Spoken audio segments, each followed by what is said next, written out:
this Monday. We're His Own. We're a Benham ministry out of Nashville, Tennessee. And today we have some super special guests. As you can see, the Leahy family. This is Mike, Jess, and little Eli Leahy. And we've been talking about vocations. We had Father Eric Bowman on last time, and we wanted to feature a married couple, and they're going to share just kind of their story, how they discerned to know they were called to marriage, and what's it like since they've been married. So let's start with maybe how were you guys living out your vocation as single people and into meeting each other? Well, I was a single guy. I was a single guy. Now I'm married. That's pretty much it. I actually was, always felt called to, doing good things in the church, ministry, stuff like that. And I actually was a missionary for a little while, and I actually discerned the priesthood. I kind of always felt like I had a greater attraction towards marriage than the priesthood, but obviously being a Catholic man, priesthood is something definitely worth checking out. And I went on a discernment retreat when I was living in New York, and did not feel the call to the priesthood at that time. And so I decided, okay, well, let me just keep pursuing marriage as a vocation and check that out. And eventually moved to Nashville and met this beautiful lady, and we started dating not long after that. But I'll back up and let you tell your story.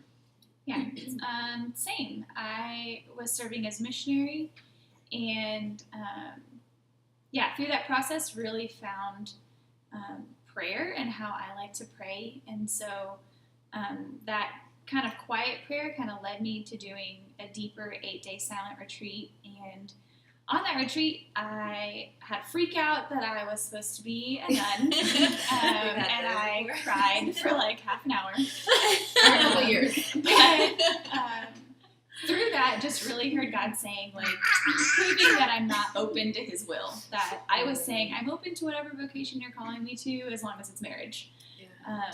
And it was really through that I more deeply prayed about where He wanted me to be, and kind of just committed myself to like a little dating fast, just to really pray more deeply about vocation. And at the end of that, just felt confirmed in my call to marriage. Mostly, just by desire. Like people, like how do you even describe what a call is like? But just really had that desire for marriage. And it was actually the end of my dating fast was the day that Mike and I hung out for the first time. Oh, wow. So that's timing. That's timing, so amazing. Okay. So I had just moved to Nashville and needed some friends, and Mike was leading a book study that had a lot of cool Catholic people in it, and so I went to go make friends, and I met him because he was met him because he was leading it, and then was like, I desperately need friends, and I'm gonna go to a coffee shop and do work, so do you want to go to a coffee shop? And I did not ask him on a date. I was just like, I need friends, and Mike thought it was a date. Smooth. Mike thought it was a date, and we ended up hanging out for the whole day. And I was like, what is going on? It's the most bizarre day of my life. She didn't run away. That is so funny. And Mike, what were you feeling like? Yeah. You thought it was a date? Yeah. You're like, well, not a date per se, but it was obviously an opportunity to hang out with somebody I was really attracted to, and just wanted to keep hanging out. So I was like, hey, after the coffee shop, hey, let's go to the park. Let's, and she didn't say no. So. I was very confused. yeah. And then as you guys kind of went on, how did you discern, like, hey, we're called to each other? Because obviously there's that combination of where you feel something on your heart, but then also where you choose it, where we choose our vocation. So how did that mesh for you guys? I guess a little bit of the progression was we were hanging out every day, and I was really busy with my job, and I was just like, what is going on? Like, I'm hanging out with this guy every day. He hasn't officially said the word date. Like, I moved to Nashville. He's a musician. I don't know what that means. Like, I don't know how many of the girls he's doing this with. So I have a very blunt personality and way of talking. So we had a discussion, and I said, "What are your intentions with me?" I like I like that. it. Our female audience, a lot of our audience is female, and I think sometimes girls need to know, like, what can I do? Yeah. So this Yeah, is a straight good up. example that you're showing us. Awesome. No, and Yeah. so I was like, "What are your intentions?" And then, I mean, he took it from there and was really like clear in explaining that I was the only person he was hanging out with, and that he was not ready to like officially commit to a relationship. Still wanted to get to know each other a little bit better, but that I was the only person that he Yeah. was pursuing in Intentional. this way. And yeah, then it kind of got to a point where we discussed meeting each other's families, and then we were like, I guess we should actually commit to a relationship if we're going to meet each other's parents. We should call this what it is. Yeah. And what did you, when she asked you that, was that a surprising thing where you're like, oh shoot? It kind of was a surprising question, because, yeah, I think in general, like our culture these days is very just kind of loosey goosey when it comes to commitment, Right. and kind of scared of commitment. But when the question was posed to me, I was like, well, absolutely, this is something that I want to pursue with you. And it was great for us to communicate that Right. and put that out there and just be on the same page with it. I think it was very foundational for a relationship and a good way to start out. It also sounds like it kind of had a very natural progression. It wasn't like, we got to do this now, we got to discern this now, like next step. Like you were just kind of being very with each natural. other. And that you were very honest too, Jazz, Mhm. in a very feminine way. Like you were like, "You want to get coffee? Like I need a friend." And then like, "What's your intentions?" And I mean, like that's good to know that women can be like that. You know what I mean, in a feminine Yeah. way. I agree. I think there is definitely the need for men to pursue, step yeah. up and pursue and initiate, but I think Definitely. there are things that women can do Yeah.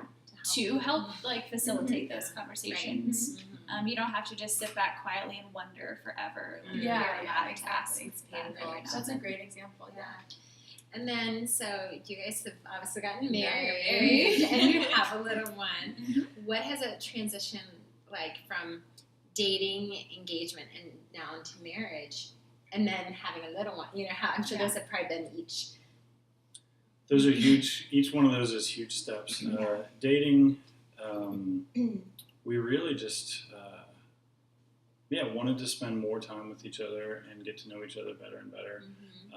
We made a commitment to prayer and to really, I think, having things ordered rightly. To have God first in your life, and then, each other second, and ordering those things right allowed us to kind of go over the traps and pitfalls that could have come our way. Which is really hard when you want to hang out with each other all the time and you maybe have an hour free in your day between Right. your crazy schedules and you say, I haven't prayed yet. You say, okay, go to the chapel instead of hanging out with me because that's what you need in your That's life. beautiful. You know, That's powerful. that's hard. It is hard, but it's the only way. Yeah. And it really, when you have that peace of Christ in your heart, then you're able to love fully everyone else around you. And so then through our dating experience, we just through praying together. At the time, Jess eventually moved to Denver to take a job there, and so we were dating long distance, and it was just really difficult. But just spending time on the phone every day, and then since we were seriously dating and thinking about the possibility of marriage, we were praying together each night before we hung up, and just through all of our conversations and things like that, it just really felt like a very natural progression. Like this is somebody that I really connect with on very many levels. We have the same humor. We have the same values and what we want for a family, and what we value in our faith. And so just through all those conversations and just the little miracles, it'd be way too many to talk about, but the little miracles all along the way with getting engaged and everything. I remember the day before the wedding, we were at the rehearsal dinner, and my brother, who was my best man, was standing right next to me, and he asked me if I was nervous, and I was like, actually, I'm not. Like, and it was such a blessing to be able to say that. But we really had just discerned every step of the way. I was like, I'm not nervous. This is just the next step. That's beautiful. What freedom. Okay, so for the last thing for our audience, I think in our culture, a lot of people are probably scared to get married / probably scared to start dating. And because we see, unfortunately, a lot of marriages that aren't exactly panning out. So maybe to tell the audience, and even to tell us, in your experience of marriage, like how do you make it work? How do you feel like this year you've made it work? Because I'm sure there's been ups and downs, and it's not always been just peachy. So Right. How do y'all make it work? I think just to make the commitment to dating, good job, bud. It's a good start. We just had to have open and clear communication with everything. And I think we both went into, even before we were dating, kind of intentionally getting to know each other, just like the intention was there, and talking, like setting times to meet and not just saying, oh, I'll talk to you when I talk to you. Just being intentional about what we were doing and about our conversations, and just being able to call each other out on things, even in the beginning. We really struggled with emotional chastity when we first started dating. We were both just kind of gung-ho about each other and just really excited about everything. And, I think I don't want to call you out, but I think especially you were worse at that, like way worse.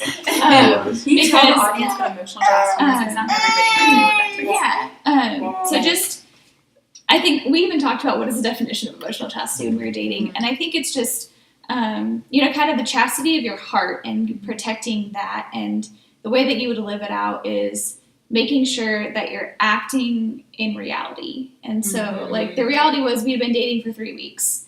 You should. So we didn't need to be naming our children. Yeah. We didn't do that.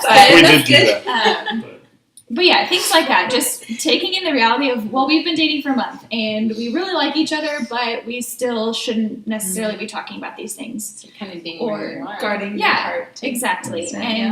And being able to say, like, Mike, you can't say those things. Like, I don't remember what you said, but something about meeting my mom or something at some point, and I was like, whoa, like, you need to calm down.